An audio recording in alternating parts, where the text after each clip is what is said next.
Hey everyone! Welcome to Maria Quick's Kitchen.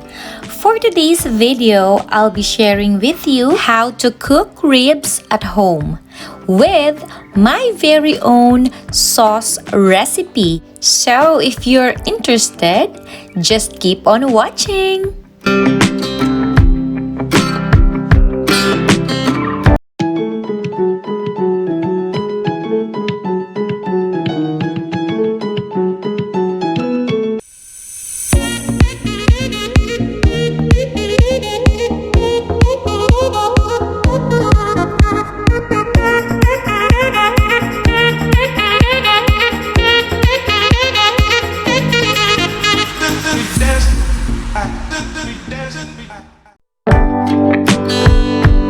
I have 3 pounds of baby back ribs, so I'm going to wash and clean this and pat it dry using paper towel.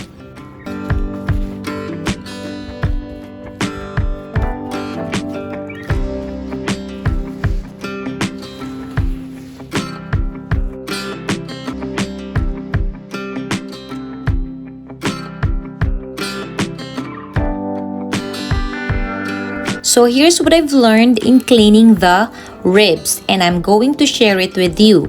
So you can remove the membrane of the ribs by grabbing the edge of the membrane with a paper towel and pull it off. In this case, I don't need to use paper towel because it's easy to lift the membrane. But if your baby back ribs is hard to pull off the membrane, then yes, you can use a paper towel.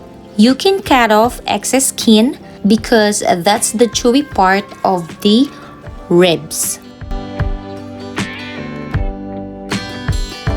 You can cook the ribs as it is, but it's up to you if you want to cut it.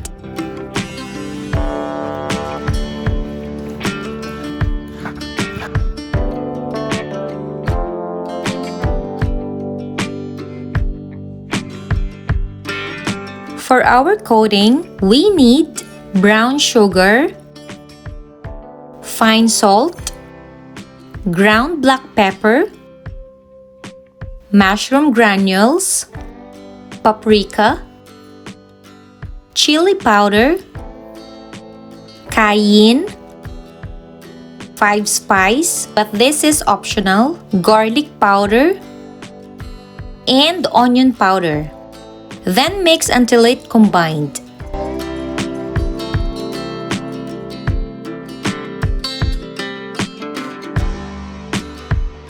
Now, coat all parts of the ribs.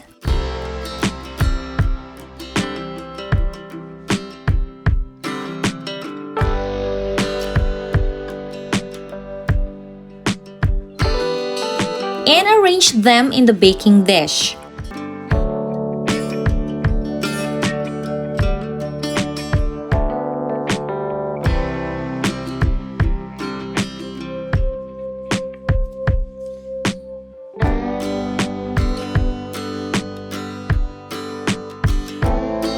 Cover with foil, but make sure that the shiny part is on top, so it will just cook slow. Bake over 350 Fahrenheit for 2 hours. Using a food processor, process 4 pieces of tomatoes to have a puree. Because we don't have ketchup, so we will use real tomatoes to have a ketchup.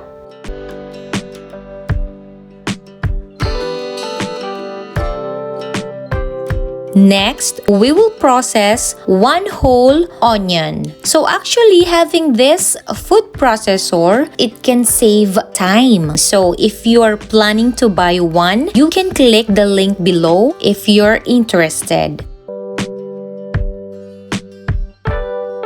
Now let's start cooking using this induction cooktop. Melt 1 stick of butter in a heated pan and saute onion and garlic.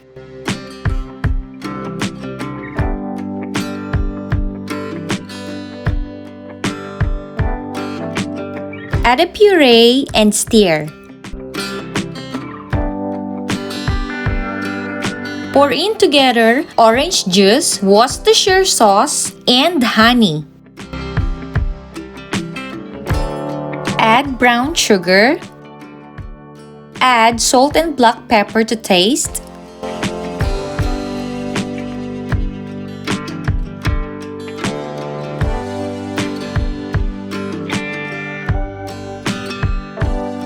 Add chili powder and paprika. And lastly, add apple cider vinegar. Just bring to a boil and we're done to our sauce. Now, wrap the ribs with our homemade sauce.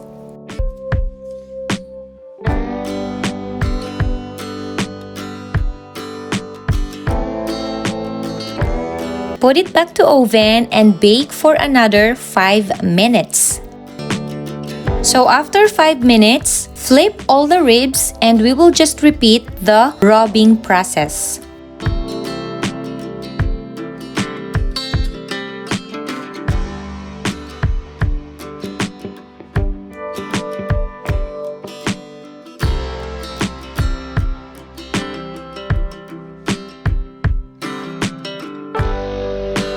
And bake again for 5 minutes and we're done!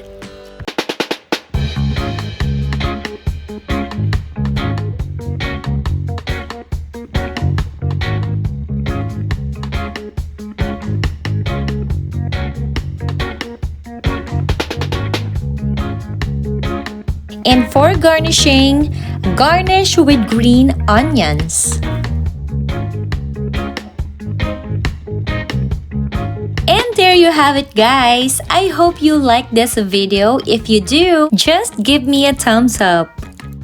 So how about you? How do you cook your ribs? If you want to share, just comment down below. If you have plans to try this recipe, please tag me in my Instagram at @MariaQuick, or here also in the comment section, just type #MariaQuickRecipe. Okay? So, see you on my next cooking vlog. Bye bye bye!